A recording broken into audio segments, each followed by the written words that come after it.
Spoiler alert. I enjoyed things. Okay. No need to be in this. All right, we're done. Hey, Internets. It's Paul. It's Matt. We're back from vacations. Paul was on one. I was on one. Now we're not. Yeah. And so we're talking to you guys. We Suffering are through work. So we are going to cover 2 episodes, a twofer day for American Gods. It's American Gods season 1, episode 6, A Murder of Gods. Murder of Gods. And then episode 7, A Prayer for Mad Sweeney. Prayer for Mad Sweeney. Okay. So, so obviously we're talking about kind of 2 hours at once here. And I would say, for me personally, just kind of an overview, episode 6, my least favorite of the episodes so far. Episode 7, amongst my favorites. Like I appreciated it quite a bit, although we don't see the main plot, and so that would be the one drag on it. But it does. I guess we're just going to kind of jump around and talk about things. I guess so. What I really appreciate about episode 7 is the way it handled that particular coming to America, taken from the book. So in the book, it's S.E. Trugowan, not S.E. McGowan, whatever. They put a Mick on there. They were like, you know what? It's more Irish. We'll put a Mick in there, and that way you'll know it's Ireland. But that story, and it's actually, I think it's in the book. I think it is the longest. Definitely in the book. It's definitely in the book. But I think it's also the longest of the tales of coming to America. It's it's not just like a paragraph. I can remember. It's a few pages where it goes through. Hey, she had this. She was stealing. She, coerced this guy. Then she went to America. And she came back. So it's funny. I actually listened to the book on audio. Okay. And when it was going through that, I was like, "Wow, really?" It was quite involved. It was involved, yeah. And when it was in the show, too, I was like, wait, isn't she going to America now? Oh, she's not? Oh, she turned around. The point of this was going to America. The point is to take the gods with you to America, and then it turns around. But no, so I think, in other words, I feel like it was a worthy subject matter of having an episode. It was a fairly lengthy portion of the book. It had, its own little subset, and it's important stuff. And so the fact that most of the episode was that particular coming to America kind of makes sense to me. Sure. In book terms. And I appreciated... I think they made more of it than it was in the book. Well, they definitely made more of it. But yeah, well, I think it gave an interesting resonance to it, the fact that they inserted Sweeney into that section, right? Because he didn't exist. He is not in it. In fact, so the spirit that comes to Essie at the end in the book, to take her hand and take her away to the afterlife, is Cousin Jack.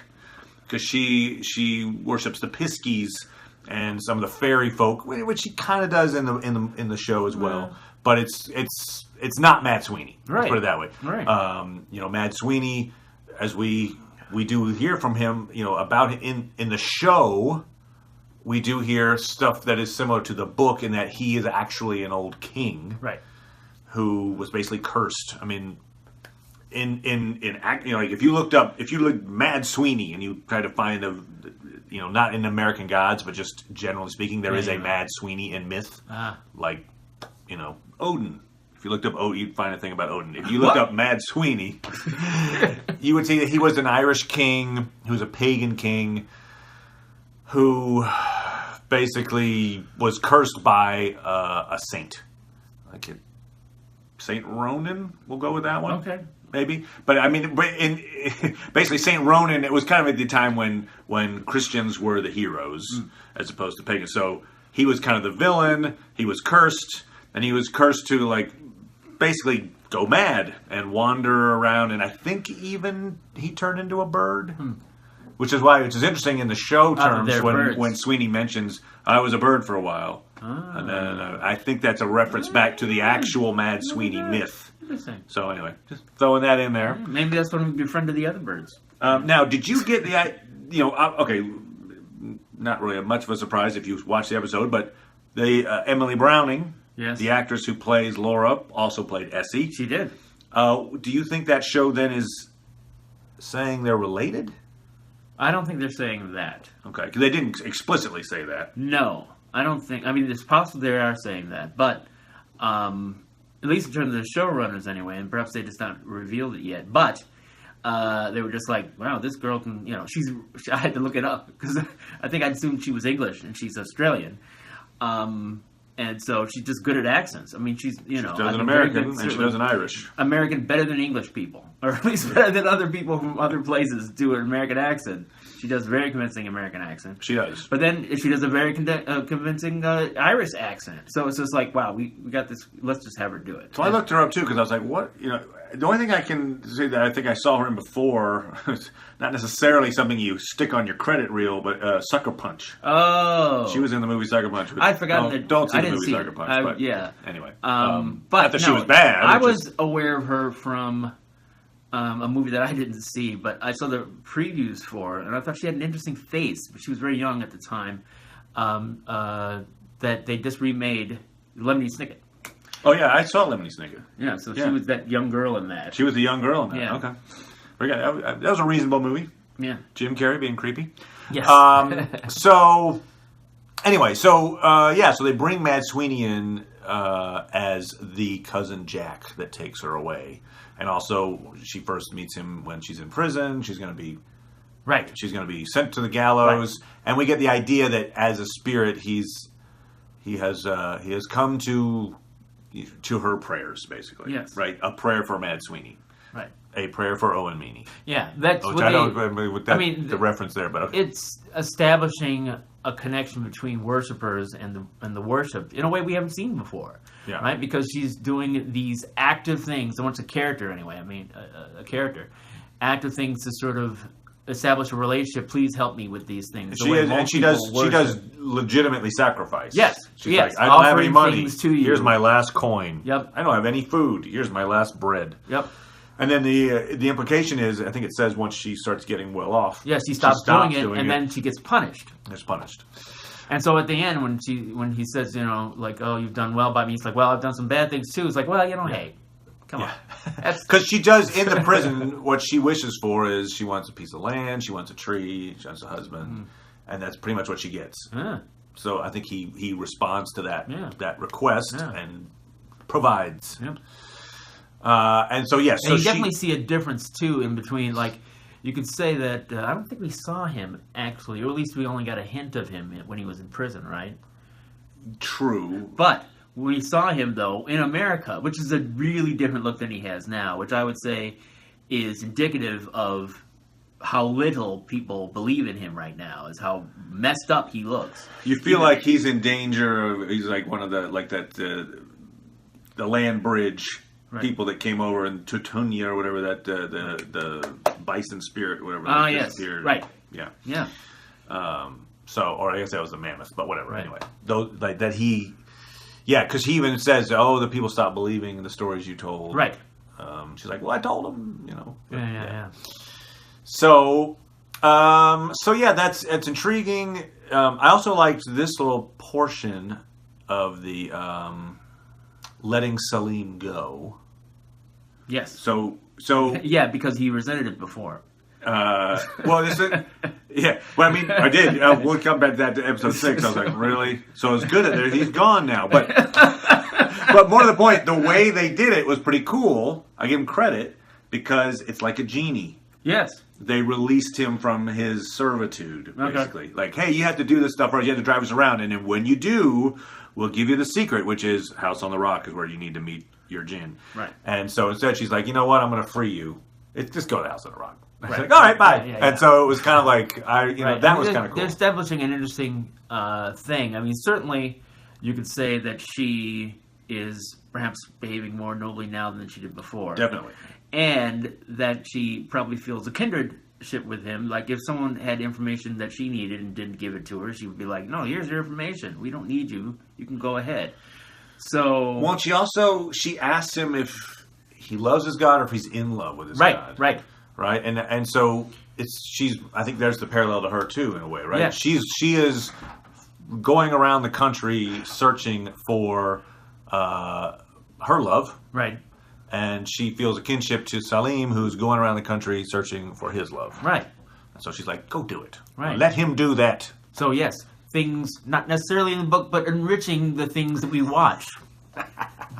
Yes, and so having watched episode 7, I can say that I feel better about episode 6 because I feel like at the time when I just seen episode 6, I was kind of like, and I still have some major issues with it, but I do feel better about the portion of episode 6 that was Laura and Salim and Matt Sweeney, because I feel like it was a setup for episode 7. Yeah. It was basically just a setup for that. Everything in there, I'm guessing, is probably a setup for something. Okay, but the other setup, if the other things are setups, a la Vulcan and a la Mexican Jesus, they were still way too heavy-handed, and I didn't really care for them, even in the moment. Okay. Now, if there are great setups for something, so be it. But those are still going to be harder for me to let go of. Whereas I can kind of let go of the seemingly forced and very fast coming together of those 3 characters to go on a road trip. And that just felt forced in episode 6, and I was like, but I like how they then brought that into this S.E. McGowan story, and we get to see like a backstory to Mad Sweeney, and they being Laura and Mad Sweeney have this meeting of the minds of sorts. They're almost becoming friends. We learn more about Mad Sweeney and his motivations. She doesn't really know that they're becoming closer, actually. She doesn't know that he's lost his rationale for being with her, which is that he wants to get the coin back. Right. He got the coin back. He got it back. And then he gave it back to her. Which is almost incredible. It's puzzling in a lot of ways. You would think he'd just walk away with it. It shows you more about who he is. Right. In the context of what he did before for the character that was portrayed by Emily Browning, is that he was there to help. But he can't just help. He wants something from the person. But he does care. And he actually feels bad for what he did to her in causing her death. Yes, I do. I feel like he does feel... Because we do see this flashback. It's a very important flashback. Something that's not really revealed in the book for a long time. Right. I don't know that even it's ever associated with Mad Sweeney. Yeah, me neither. But basically what we see is Wednesday orchestrated her death. Yes. And in the case of the show, he orchestrated it through Mad Sweeney. Yes. So we see Mad Sweeney standing there on the road, and he's like, I got your bargain, and blah, blah, blah. Yeah, and it makes, it's a wise decision. If it hadn't been in the book, it's good that they put it there. Have a person that's responsible for that. Yeah. Well, plus, it also does tie in nicely with the fact that Mad Sweeney's also the one who Wednesday recruits to bring Shadow in. Right. So it's obviously that's the guy that's like, hey, come help me do this stuff. Right. You're going to help me move something around. Great example of the things that he's had to do in his life, the character of Matt Sweeney has to do in his life to sort of, okay, I've got to make my way in this world now, and he's doing all these things that he doesn't like, that he has to do to sort of survive. And that's the question she poses to him, actually, in terms of, why are you doing this? What are you getting out of it? Yeah, and I suppose relevance maybe is what he's getting out of it, or he is associated with a god, maybe. Right. Well, the fact that he didn't get involved in the war, and now he's going to go to the war. It's like, why are you going to that war? Right. He owes a war. It kind of almost feels. I'm going to bring my Tolkien nerd hat on, but I'll make room for it. There's the subplot where Aragorn has to return under the mountain. There's the ghost spirits of the people that originally refused the call for battle until they were cursed with eternal life until they could basically repay that debt. And so Aragorn recruits them to come fight in the big war, and by thus doing, they are freed from this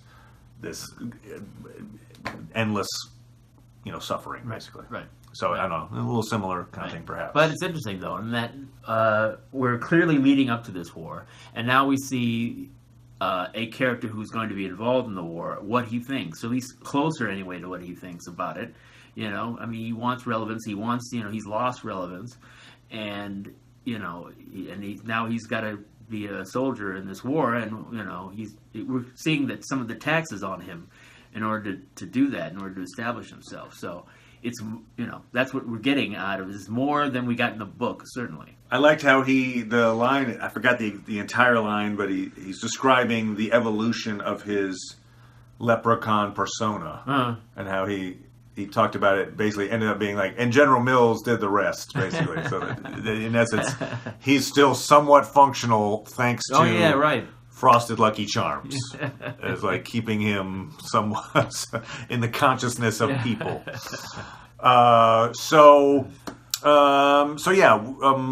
He puts the coin back in.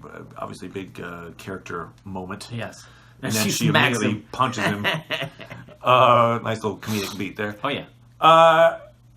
So we see the rabbit, which I assume is Easter, is what makes the truck turn over. Oh, I hadn't thought of that. There's a little white rabbit next to the road that hops in the road. I saw the rabbit, but I didn't even think about the fact that it may have been Wednesday, another plot to sort of keep that thing from happening. Oh. I think because it's a rabbit familiar, I think we're talking Easter. But I don't. But again, right? Why? But he could have been like, Yeah, maybe talk to Easter because we do see in the trailer for next week. We finally meet Easter. Right. I don't think we're getting to the house on the rock though. Well, I think they said that we're just before the house on the rock. They're just before it. So next they'll be going there. Yeah. Maybe at the end of the episode. But so we'll have to find out. So Easter is somehow. And I feel like, did we meet Easter in the book before? I felt like it was after. It was after. Yeah, it was after. It was after. We did not meet Easter before House on the Rock. Right. So that'll be different a little bit too. But it did. I was like, would you really turn over your truck trying to dodge a rabbit?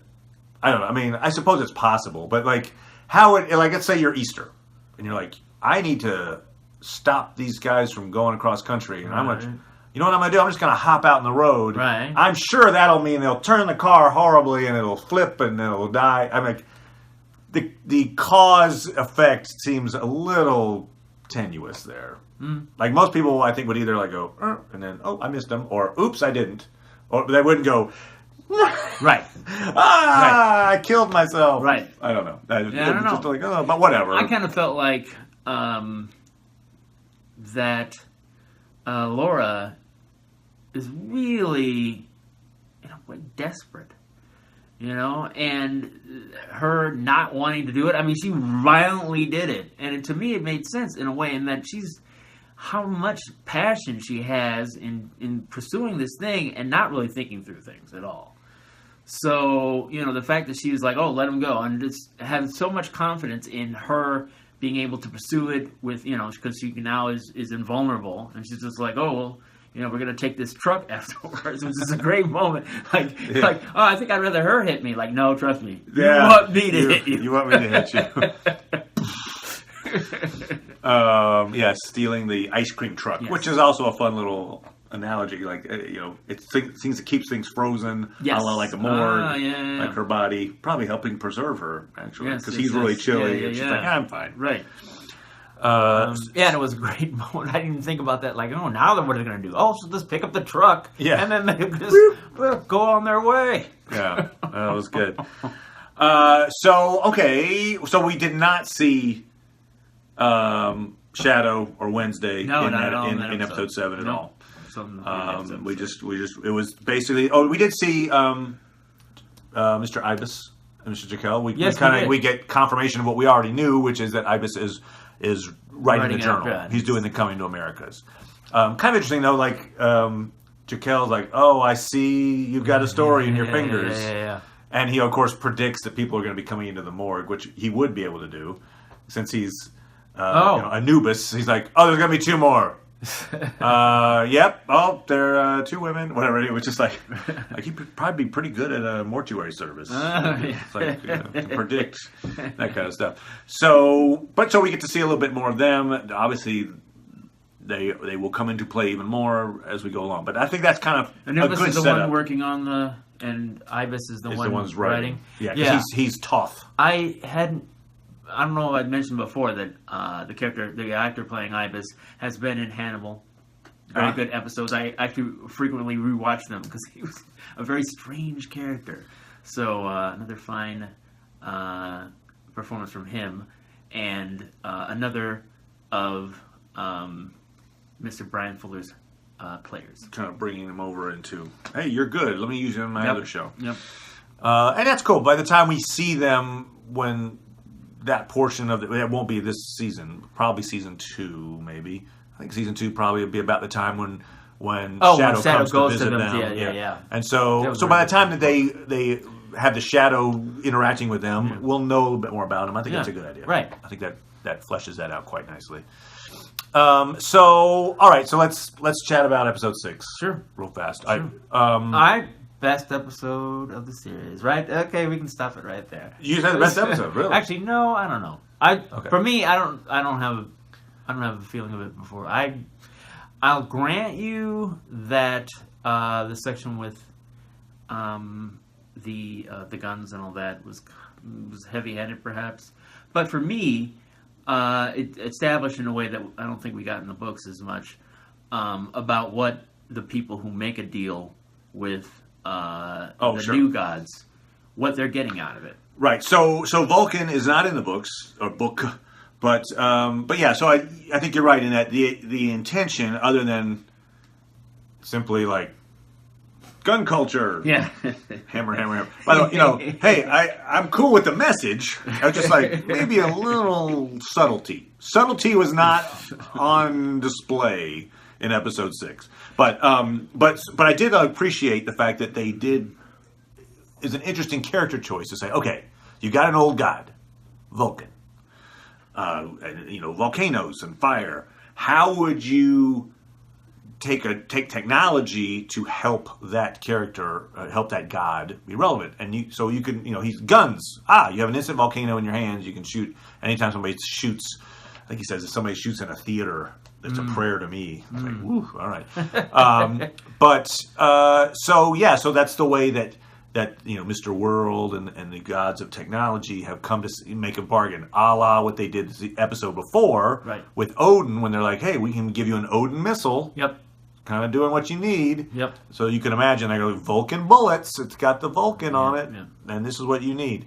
So they made the same deal with Vulcan, and he took it. Yep. As opposed to Odin, who's like, get out of here. Yeah. Interestingly, you do see in the beginning just the tie-in with the Mexican Jesus. Yes. And he's getting shot with Vulcan bullets. The bullets are Vulcan bullets. Yeah, okay. All right. So he takes that deal. Now you tell me. I will, if I can. I thought, especially because it's fairly. It seems fairly obvious just from what Vulcan tells Wednesday before he betrays him. Yeah.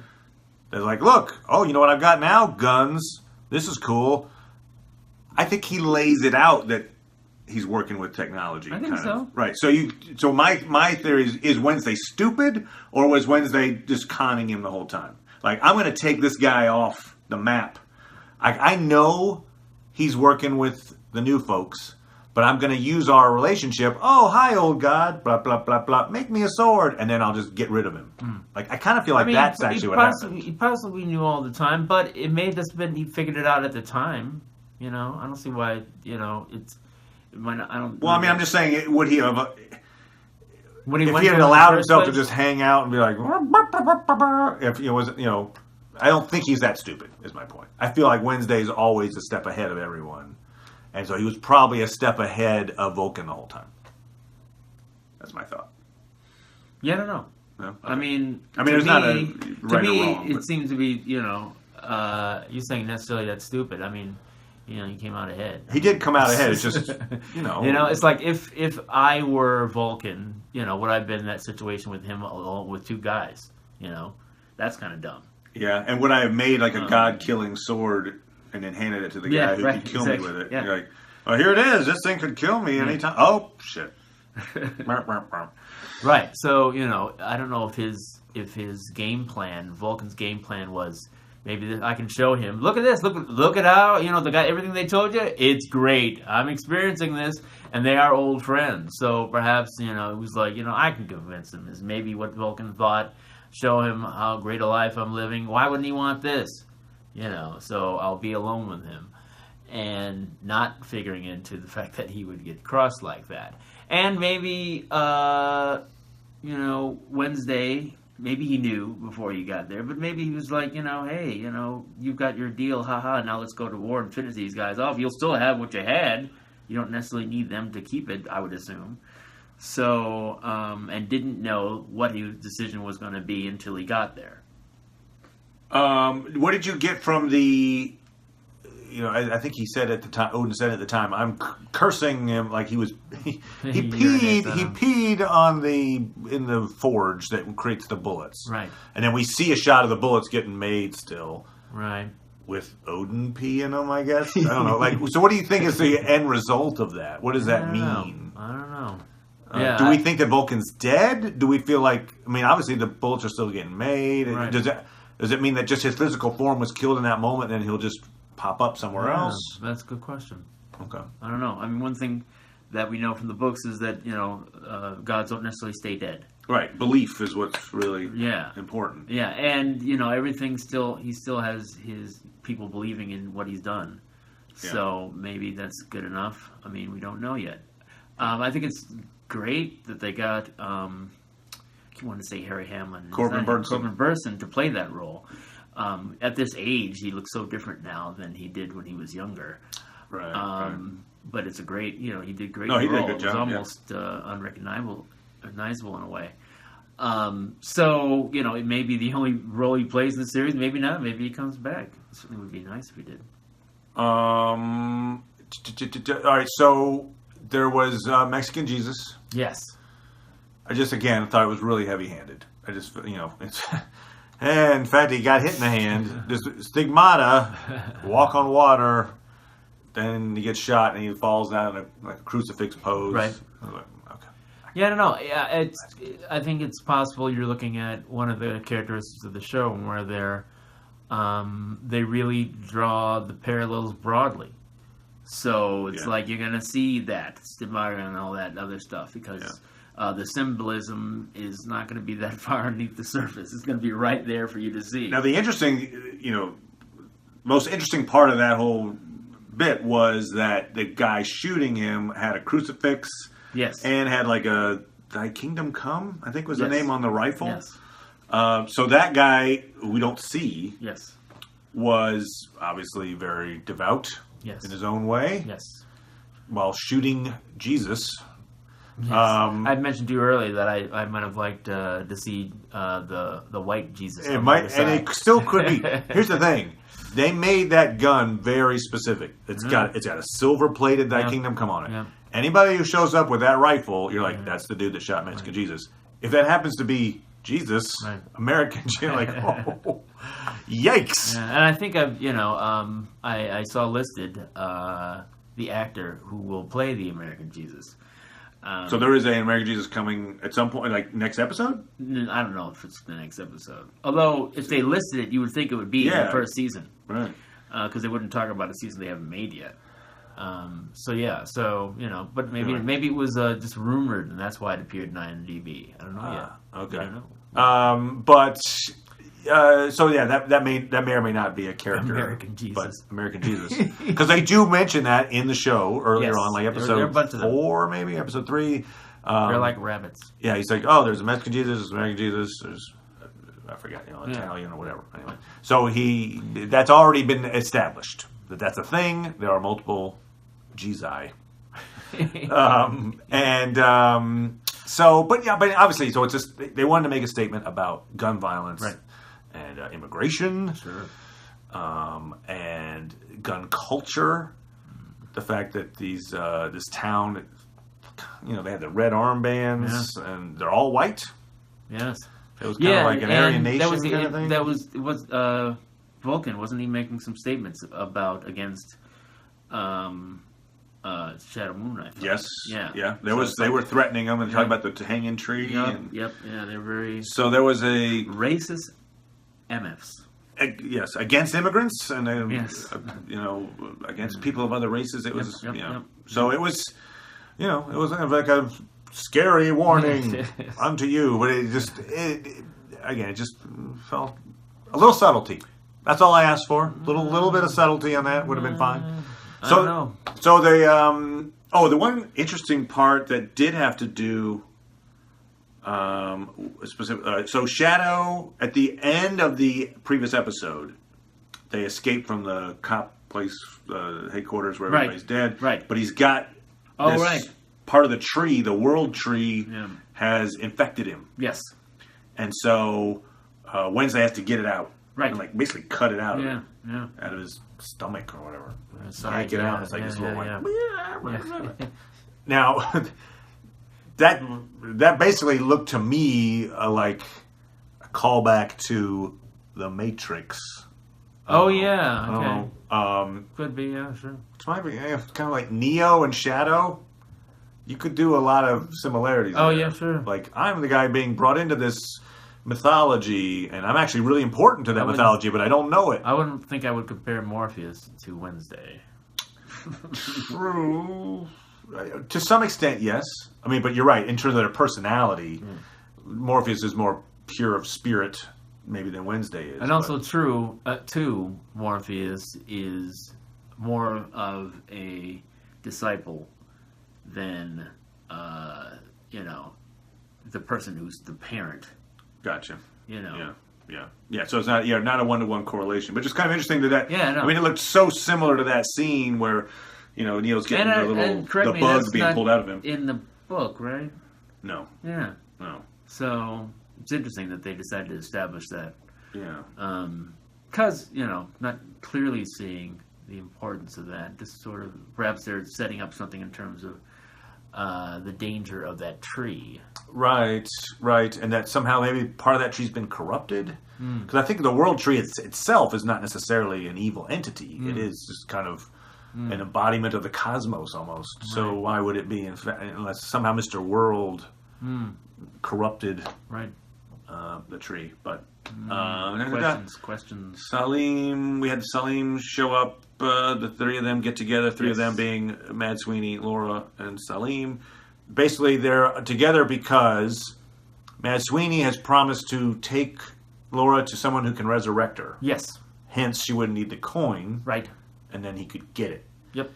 And Salim has been promised by Mad Sweeney, hey, I'll show you where all the gods are going. Yep.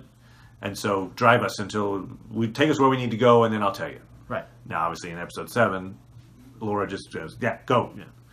But that's kind of why they were together in that moment. Yes. And as much as it seemed like an artificial forced construct to put them together, their conversations in the car were interesting. Yeah. Again, none of that's in the book. I guess one of the things I preferred, I was worried, and maybe I'm still a little worried, that I don't want everything to be connected. I don't want everybody to have a relationship to everybody else and everything in the world, and make this little small neighborhood of stuff that all happens. Like, I kind of like the fact that in the book, the character would be Salim, basically got conned by a genie and became a taxi driver, and that's last we heard of him. Yeah. And that's what happens. Like, these gods have these interactions with people, and they don't all necessarily have to coalesce and go, oh, good, I'm glad we met you because you have this information I need. Now, if I give you my information, like, it's fine, but it's fine. But it's not fine. Doesn't sound like it. No. That sounds fine. Like, for instance, I don't know, if we... Yeah, I feel like this last episode in this episode is showing you what the show is about. Okay? It's interesting for me, having listened to the book, and now seeing how the book is playing out, in a manner that is slower than we thought. Why? Because they're showing you more than the book shows. They are. Which is, an interesting, what most people aren't used to, right? We're used to adaptations into movies where they have to cut things out. Right. So now we're talking about the reverse. A show, and you would think, okay, well, and one of the things that another show, and I think people like about the show of Game of Thrones, is that it knows quite a bit about the story, and it can make choices about how the story is told in the way that some people prefer to how it was originally told.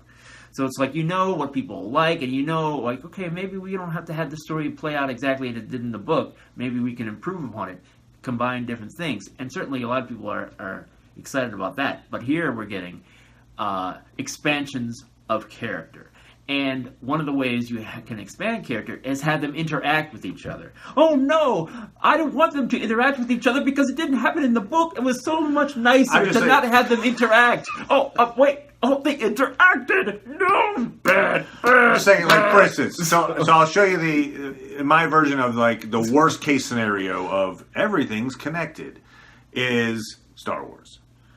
The prequels, when they came out, suddenly everything had to tie into everything that had already been established. So, Anakin built C-3PO, and Boba Fett, well, he was the son of the guy that was made into the clones, and then, but then the Jedi killed his dad, and then he was upset, and that's why he's, like, I didn't need that, like, I didn't... So here's the thing that I would say to that. Yeah. It's interesting to me when people use the prequels as justification for things they didn't like. Because there's so many ways in which the prequels suck. It's like, I'm just saying that's one of them. If you had that's one of the ways. Executed it better, it's interesting to me that to me the argument would be poor execution. Okay. Right? Because here what you're getting is more information about those characters, and one of the ways you learn more about those characters is how they interact with other characters. So a lot of things in the book are kind of contrived, partly because one of the things that it's trying to tell you is in terms of greater meaning. And so people having these interactions that we're used to seeing, like in the Bible, for instance, or other stories that are told, like, why did they get together? Why did, this one character meet the other one? It's because it helps the story and tells you something about what they're trying to tell you. It's just that these characters getting together. And what happened? The next episode, they moved on. So it wasn't like, hey, we're sticking together. We're the Brahmin Bears or something. We're this group that always must travel together. On its face, it worked out just fine. I'm just saying, if it was indicative of we have to tie in all the different characters. And what are we in the book? What happens? All these gods get together to have a war. Do you think they'll talk? I don't know. Maybe they will. Well, I'm saying, like, these are the believers. For instance, these are the believers of those gods. And we're getting more of an impression of these believers than we got in the book. You're elaborating. Do you think the believers will meet? I don't know. The gods can meet because in the book they warred. But the believers, why would they meet? I don't know. Ooh, they have to go where all the gods are together. They can always stand apart so they don't talk too much to each other. All right. I hear what you're saying. Just saying, like in the Star Wars context again, it took the galaxy and made it very small. It made it into the galaxy's really down to this small world. The galaxy is really down to like 6 people, and that's about the small nation, really, because this is America. So the U.S. is down to like these 10 people are pretty much what the U.S. is about. Because they did have to fight in a war in a place, and the people who I'm not involved in the war I'm not gonna give should be in a place. Just saying, if we see Essie McGowan's old husband come back as like a whatever, one of the Piskies, and he's like, "Remember when you were married to me?" I'm like, oh boy, don't do that. Stop. All right, but all right. It's a personal thing of mine. Okay. Okay, so an example, since we already I brought up Tolkien earlier. You did. An example. Well, Tolkien's does that a lot. He's not perfection, not just in this, but there is something good he did with world building, which is he just sets up things that are like, I could be telling you 10 other stories that are really compelling. Sure. But I'm choosing to tell you this story just because I'm going to tell you this one for now. Right. But look, here's a little inkling of an awesome story that, hey, maybe later I'll tell you that story. But for now, we're telling you this one. And you get these offshoots that are like, oh my God, this world is so huge. Right. And there's so much going on, but there's this one compelling story that I'm going to follow for now. Sure. But I have these inklings of other cool things. I don't have to get 100% of the information on all these other stories. I can just get a little, oh, wow, there's another cool story. I wonder where that led. That's interesting. Oh, that's what I'm saying. More hobbits, you're saying. More hobbits.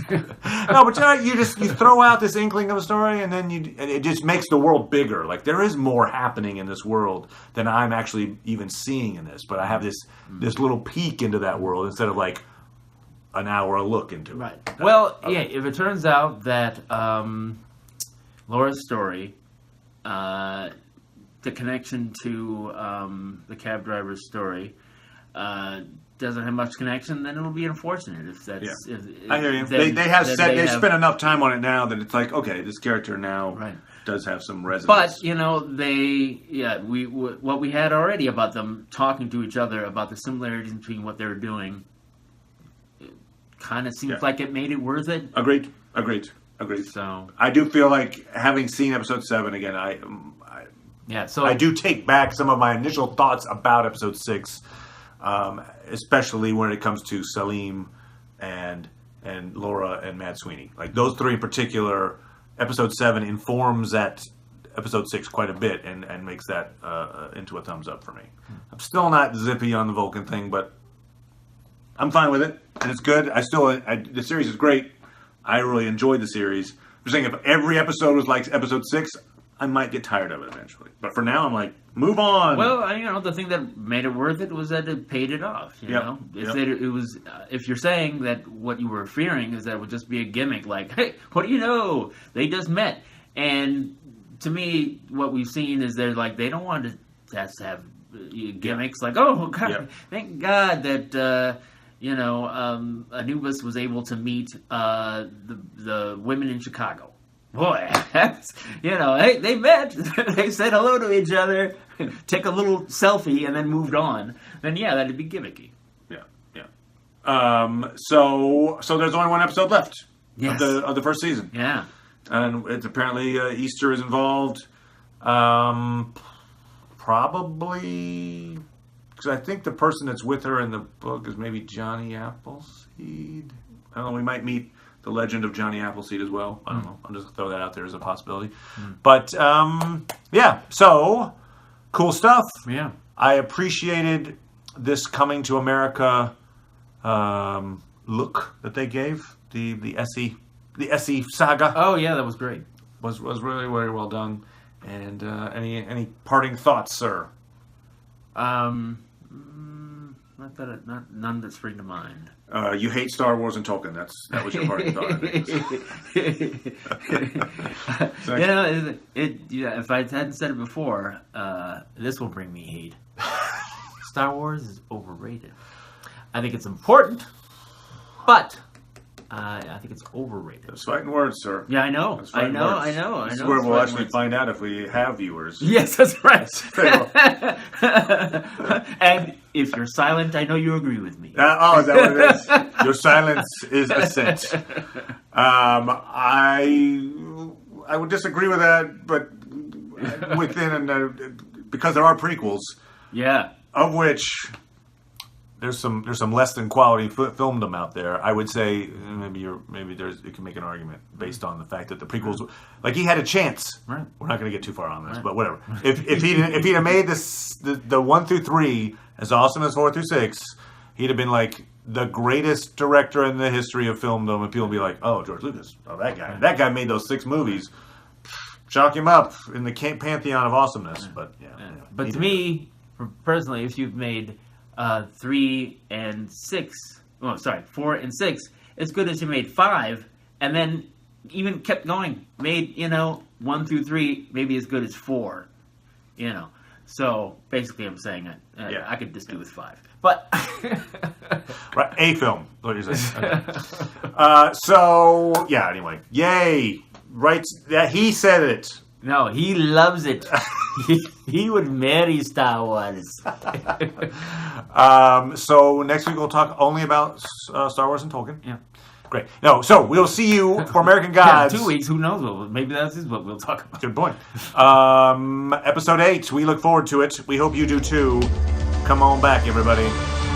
Bye now.